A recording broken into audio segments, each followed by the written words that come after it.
Well, hello YouTube and welcome back to another video, and if you don't know, my name is James and I run a Caterham called Fern, and this is a video about driving in the rain. And you know, maybe you're thinking, well, why do you need to make a video about that? Why would it be any different to any other car? Well, like most things Caterham, that, you know, it is a little bit different and a bit more of a pain, but it's what makes it all part of the fun. But as you can see, or hopefully you can see on the window, it's started to stop a little bit now, but it still is raining. But yeah, you do have some very small windscreen wipers. So if you don't own a Caterham, this is how you turn the windscreen wipers on. So it's this button here, and you have two settings. So you have the first setting, and then the second setting. Sorry, it's a bit loud. But what I end up doing a lot of the time is just clicking it on once and then turning it off. And also having some protection on the windscreen makes it easier as well. And another top tip for when you're driving in the rain is this button here is for the windscreen, and it's heated. So by turning this on, you'll see there that it's lit up. You might be able to see in the windscreen all these little lines to show that it's heated. I'll try and get it. Hopefully you can see it there. And that just helps with drying the rain off basically. So that's definitely a top tip for me for driving in the rain. Waterproof jacket would be very good because well, yeah, it's going to get slightly wet in here, or slightly damp, but it's definitely not too bad. Like I say, I drive in the rain all the time. I come prepared basically. So in my bag that I use for work, I always have a dry bag in there so I can put my laptop in, just to make sure that that's definitely okay. One thing that you do definitely need is to have some kind of microfiber cloth or something like that, because what you will find is when it does rain, even when you've got the half hood on, is that you'll get some rain or some water going to drip down on the inside, and sometimes you can get it on the inside when you don't have the half hood on as well, for instance. So it's definitely good to have a cloth to just give it a wipe, just so you don't get kind of rain spots on the inside. And mentioning the half hood, well, a half hood is definitely recommended by me. You can use the full hood, but for me, I really don't like that. I definitely prefer the half hood, and this is one from Soft Bits for Sevens, and it's got the easy in zips, which hopefully you can see here.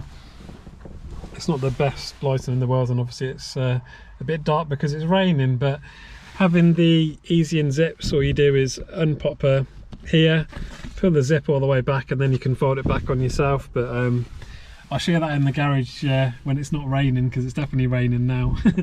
And one thing that you do get with the half hood, and you can possibly see because there might be a bit of rain on the lens, is it comes in from the rear, mainly because when you are driving in the rain,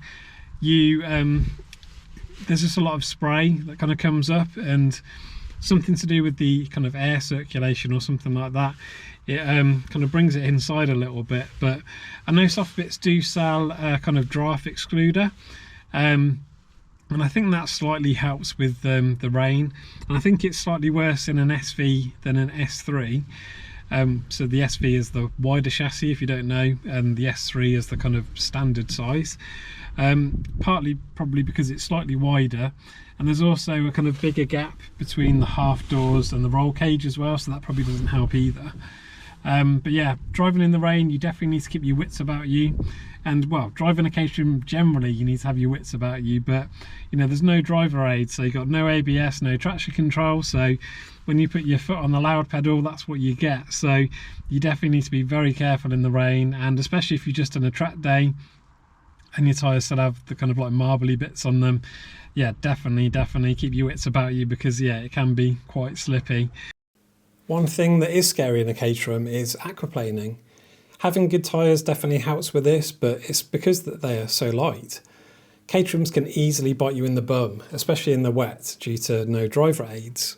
When I get home, I leave my half hood on in the garage to help it dry out. It's also a good time to give it a clean if it needs a clean.